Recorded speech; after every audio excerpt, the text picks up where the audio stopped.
Lesson 33, Prophecy by Symbolic Actions, Part 16a, You Shall Not Mourn. Scripture reading, Ezekiel chapter 24 verse 15 through 24. Introduction. The next two lessons will examine the 16th prophecy by symbolic action in detail. First of all, when was the time of this symbolic action? The prophet Ezekiel's wife suddenly died one day. This was the day that Jerusalem was besieged by the Babylonian army, which was on the 10th day of the 10th month in 588 BC. Ezekiel chapter 24 verses 1 to 2 states, And the word of the Lord came to me in the 9th year, in the 10th month, on the 10th of the month, saying, Son of man, write the name of the day this very day. The king of Babylon has laid siege to Jerusalem this very day. Then following the symbolic action to put on the pot, the word of the Lord continually came upon the prophet Ezekiel.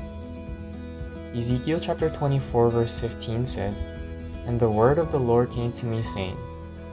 Here, the word came is the first word in the Hebrew sentence of Ezekiel chapter 24 verse 15, and it uses the vav consecutive form of haya. Thus, the symbolic action regarding the death of prophet Ezekiel's wife came on the 10th day of the 10th year in 588 BC. Number 1. Overview of the symbolic action. First, Ezekiel chapter 24 verse 16. It says, Son of man, behold, I am about to take from you the desire of your eyes with a blow, but you shall not mourn, and you shall not weep, and your tears shall not come. Second, Ezekiel chapter 24 verse 17. Groan silently, make no mourning for the dead, bind on your turban and put your shoes on your feet, and do not cover your mustache and do not eat the bread of men. Third, Ezekiel chapter 24 verse 18. So I spoke to the people in the morning, and in the evening my wife died, and in the morning I did as I was commanded. Number 2. Meaning of the symbolic action. First, the desire of your eyes is speaking of the prophet Ezekiel's wife. Ezekiel chapter 24 verse 16 says, Son of man, behold, I am about to take from you the desire of your eyes with a blow, but you shall not mourn, and you shall not weep, and your tears shall not come.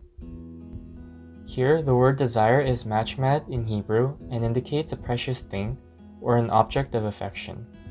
Thus, through the word, we can see that just as people cherish their children, the prophet Ezekiel affectionately cherished his wife. Second, the people of God must deny themselves. Jesus also said in Matthew chapter 16 verse 24, If anyone wishes to come after me, he must deny himself and take up his cross and follow me. First, we must deny what is one with us. The prophet Ezekiel loved his wife. The relationship was as if the two of them were one. True saints must deny even their own families who are like one with them. Secondly, we must deny our own emotions. When the prophet Ezekiel suddenly lost his young wife around his age of 35, he would have been overwhelmed with sorrowful emotions.